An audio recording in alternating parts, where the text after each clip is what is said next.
Monsieur le ministre de l'Intérieur, vous qui vous êtes visiblement trompé de ministère, puisque vous ne parlez que de l'extérieur et surtout de l'Algérie, dont pourtant le taux d'exécution des OQTF est le même que le Maroc, la Tunisie ou le Mali, témoignant que vous ne vous agitez pas pour les Français, mais pour vos propres intérêts. Avec vos ripostes graduées, vos menaces de démission, vous nous jouez tous les jours une nouvelle partition qui ne vous mène qu'à des défaites. Car pour exister, vous copiez les méthodes des fascistes outre-Atlantique, mais vous n'êtes pas Trump, monsieur, juste un joueur de trompette. Oui, il faut parler de sang sale.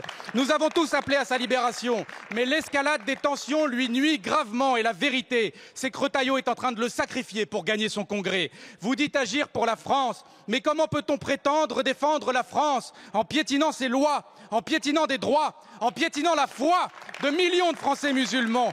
Pourquoi M. Retailleau et son gouvernement s'acharnent-ils à vouloir couper le fil de cette histoire délicate tissée entre nos deux peuples qui ont tant d'enfants en partage? Ces mêmes enfants qui n'ont pas à tourner la page de la colonisation, mais qui ont un besoin de vérité, car les crises s'enchaînent à cause de ces non-dits et de toute cette histoire qu'on a voulu laisser enfouie. D'ailleurs, vous qui dénoncez la cancel culture, alors pourquoi ne pas vous insurger quand un documentaire sur l'usage des armes chimiques en Algérie est déprogrammé de la télé?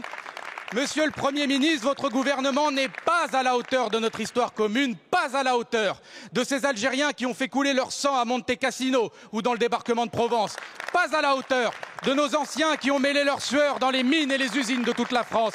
Il n'est nullement question ici de repentance, mais juste d'apporter un peu de respect et de reconnaissance. Et ce n'est pas l'Algérie qui nous agresse, monsieur le Premier ministre, c'est vous qui agressez la France lorsque les vôtres osent parler des belles heures de la colonisation. Car en disant cela, vous insultez Gisèle Halimi, Simone de Beauvoir, Jacques Vergès ou Fernand Yveton et tous ces Français qui ont su, contrairement à vous, s'opposer à l'inhumanité, qui ont milité dans l'ombre et la lumière pour rapprocher ces deux peuples que vous essayez aujourd'hui de séparer. Je vous remercie.